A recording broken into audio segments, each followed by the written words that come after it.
¿Qué tal? Hola con todos. Bienvenidos a nuestro segundo tema de la materia de zoología en general. En este caso vamos a ver la taxonomía, a qué se refiere, cómo se origina, qué es lo que hace, para qué nos sirve en términos de zoología. Bienvenidos todos. Un poco para reflexionar de los diferentes puntos de vista que podemos tener los seres humanos. Vemos entonces que la taxonomía viene del griego taxis, que significa ordenamiento, y nomos, que básicamente es norma o regla. Por lo tanto, es la ciencia de la clasificación. La taxonomía no es solamente para la zoología, la taxonomía también se utiliza en otras ciencias. En este caso, por ejemplo, en la biología, se utiliza para ordenar de manera sistemática diferentes grupos de animales y plantas que comparten ciertas características. La zoología, siendo parte de la biología, básicamente lo que busca es identificar y ordenar las especies animales que tienen características en común, pero poderlas de esta manera, a través de la taxonomía, diferenciarlas de otras que tienen ciertas similitudes. Entonces, vemos que la taxonomía lo que hace o lo que ayuda es a clasificar los organismos, establecer ciertos parámetros de diferencia entre unos y otros, y de esta manera se originan las familias, las ramas y las razas. Originalmente fue el sueco Carl von Linné, o conocido también como Carlos Linneo, quien definió las características taxonómicas como reino, filo, clase, orden, familia, género y especie. Pero con el tiempo se ha encontrado la necesidad de crear otros niveles taxonómicos, otras categorías, para poder identificar mejor a ciertas especies. Bueno, entonces en función del dominio, básicamente encontramos categorías, otras subdivisiones de las categorías. Por ejemplo, dentro del reino protista tenemos, dentro del reino tenemos a los protistas y a los hongos. Dentro del filo tenemos a los artrópodos, equinodermos. Estos son solo ejemplos. Y podemos tener un sinnúmero de niveles o de subdivisiones dentro de cada categoría. Vemos entonces cómo la taxonomía va desde lo general a lo específico a través de los taxones, que básicamente son los niveles de ordenamiento. ¿Qué es lo que hace? Agrupa los diferentes organismos que tienen ciertas características, se les da un nombre en latín, porque si usamos nombres comunes, no todos vamos a hablar el mismo idioma, literalmente. Y de hecho, dentro de una misma ciudad o de un mismo país o de una misma zona, se pueden utilizar diferentes nombres comunes para una misma especie animal.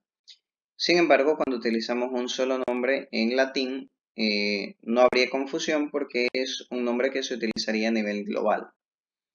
Entonces vemos cómo se ordenan los diferentes grupos por especie, por tipo, dependiendo de las características o de las similitudes que tengan. Entonces vamos de lo general a lo específico, hablando de reino, filo, clase, orden, familia, llegando hasta el género y la especie. Ya los vamos a ver poco a poco para que quede un poco más entendido el tema, pero vemos la clasificación que se utiliza normalmente, que es en reino, filo, clase, orden, familia, género y especie, nuevamente. Pero debemos tener claro que debido a las condiciones ha habido la necesidad de agregar también superclases, superórdenes, subórdenes, infraórdenes, super y subfamilias, tribus y subtribus. Pero en muchos casos son utilizados o son más utilizados en insectos o en fósiles. Es básicamente porque se encuentran muchas especies, muchos animales que pueden ser muy parecidos, pero que tienen alguna diferencia.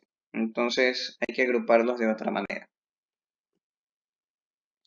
Entonces, si vemos el dominio, que está por encima del reino en este caso, se lo creó posterior a la clasificación que hizo Linné. Vemos tres linajes evolutivos: la arquea, la bacteria y la eucardia. ¿Cuál es la diferencia? Bueno, el tipo de célula, los compuestos de la membrana y la estructura del ARN. ¿Qué es lo que nos dicen estos linajes evolutivos? Con este gráfico tal vez se lo pueda entender mejor.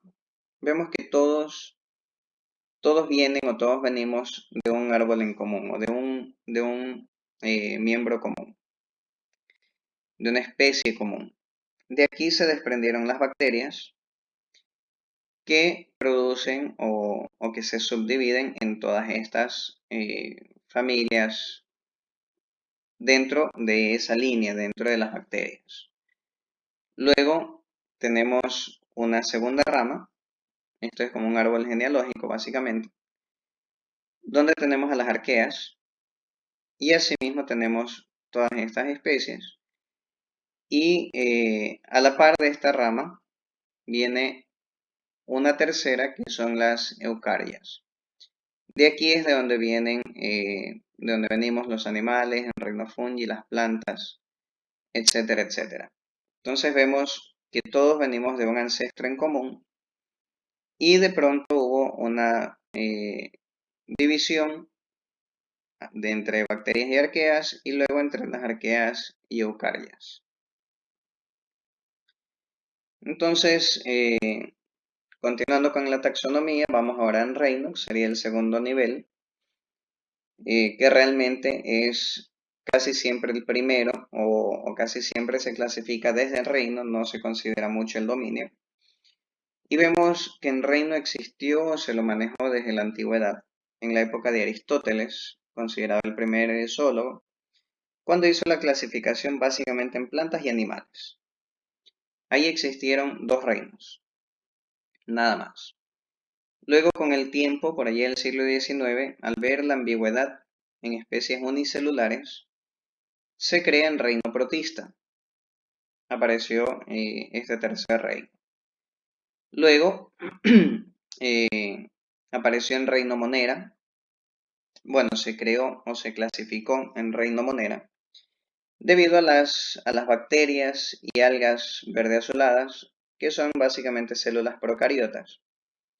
Y debido a esto, a las células eucariotas y procariotas, a su identificación, se hizo esta nueva clasificación con el reino monera. Luego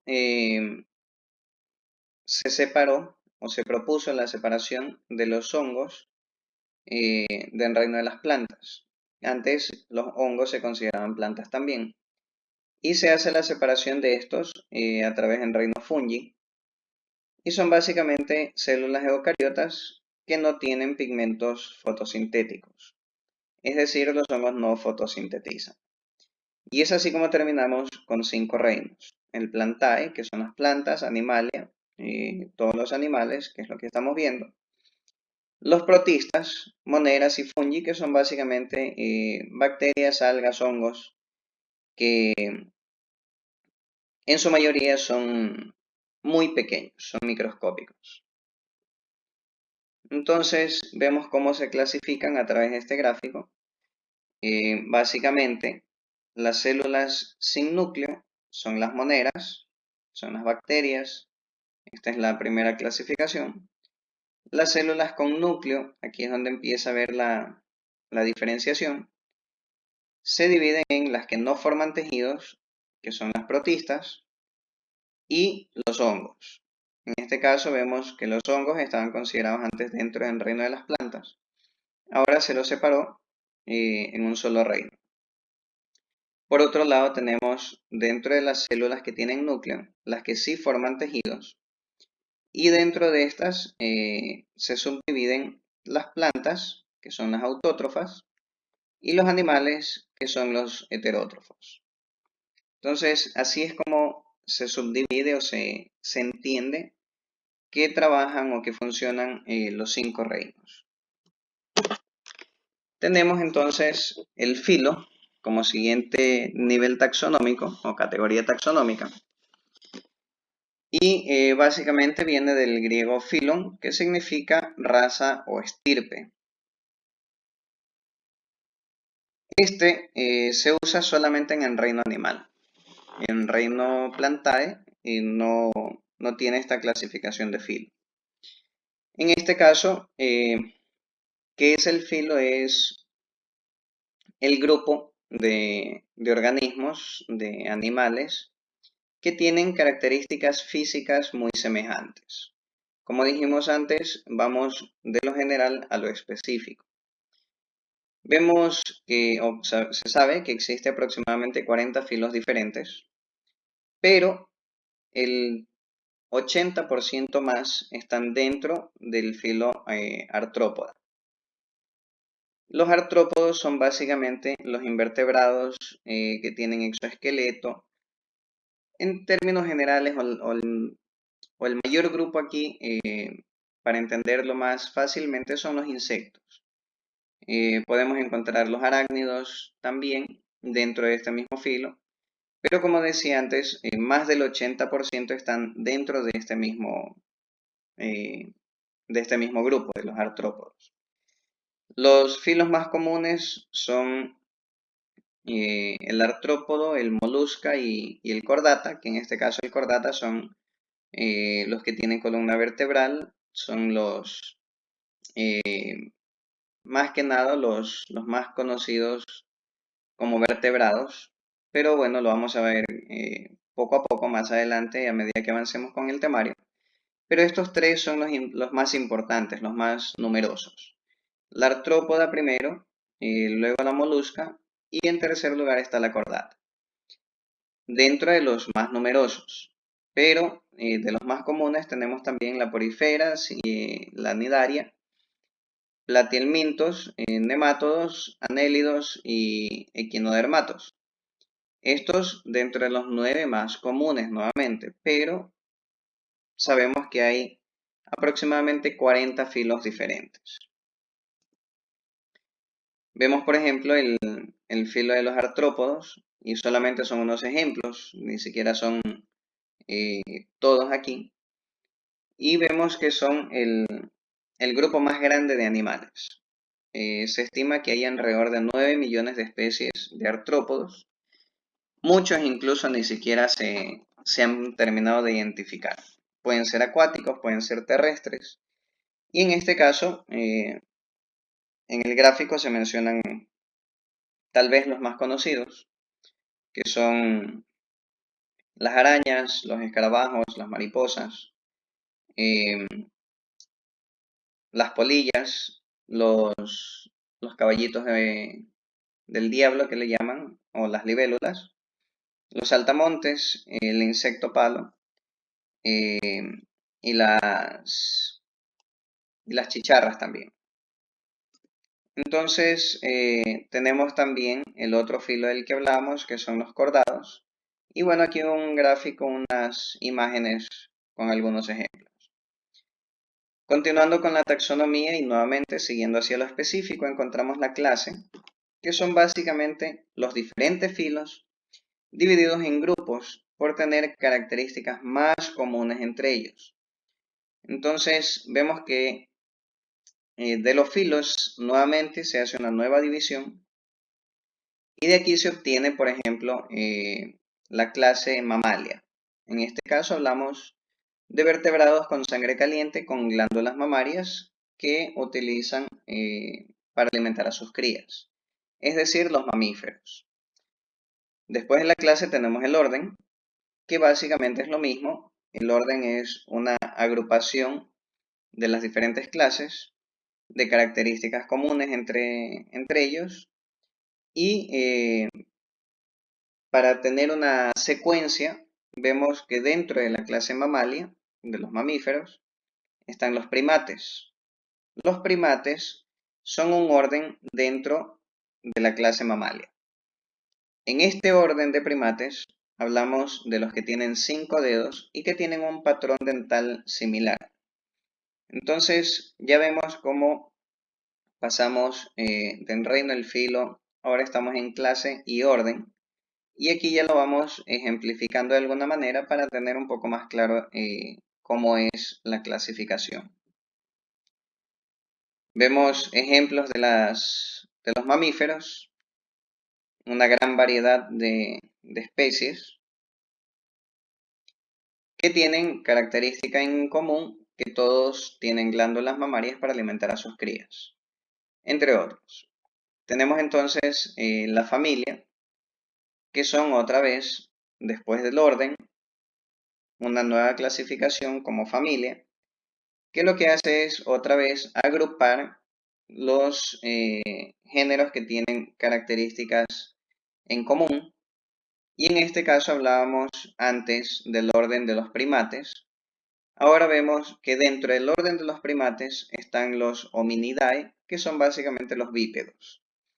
Entonces, vamos conociendo, vamos viendo cómo se va haciendo cada vez más detallada la clasificación y vamos yendo, como decíamos, de lo general a lo específico.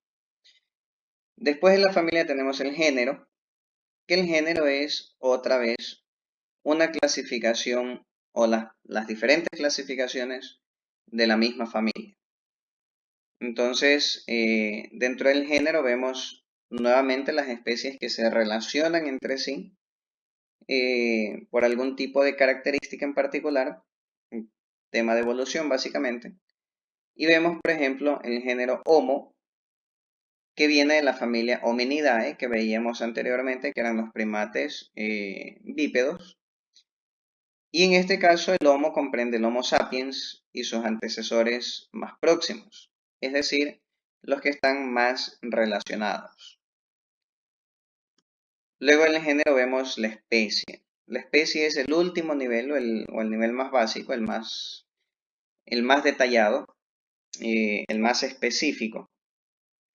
Y básicamente es el conjunto de individuos que tienen nuevamente características muy similares entre sí, que les permite, y aquí es donde está eh, el punto crítico, digamos, o de por qué se distingue la especie, que estas características que tienen les permite reproducirse y mantener su especie. Este es el nivel más básico. ¿Qué quiere decir? Que yo no puedo, por ejemplo, cruzar, no sé, un oso con un murciélago. Aunque sean mamíferos, no son especies que pueden reproducirse, que pueden eh, tener algún tipo de fecundación. Y obviamente no puede haber un cruzamiento entre ellos porque no son de la misma especie.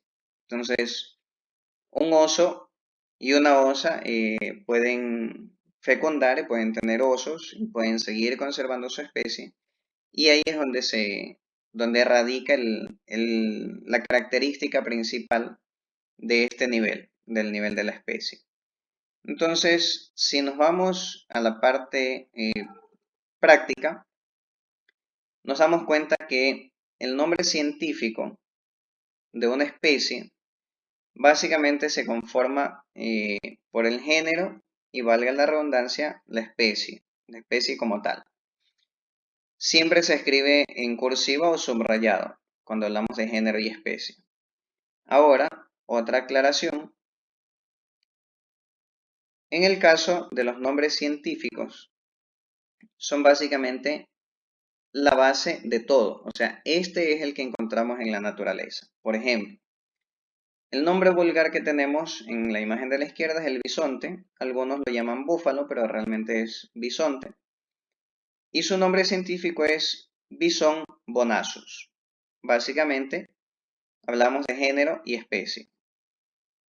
En el caso de la imagen de la derecha es un búfalo, conocido también como búfalo de agua, cuyo nombre científico es Cincerus cafer. Y nuevamente, hablamos de género y especie. Y vemos que la especie en sí es el único nivel que realmente existe en la naturaleza. Es el único que encontramos como nombre, por decirlo así, de cada una de las especies, de cada uno de los animales. Los demás niveles que existen o los demás niveles taxonómicos son creados por el hombre básicamente para, para poder identificarlos, para poderlos estudiar. Vemos que en el nombre científico la misma especie puede tener diferentes nombres, es lo que mencionábamos antes.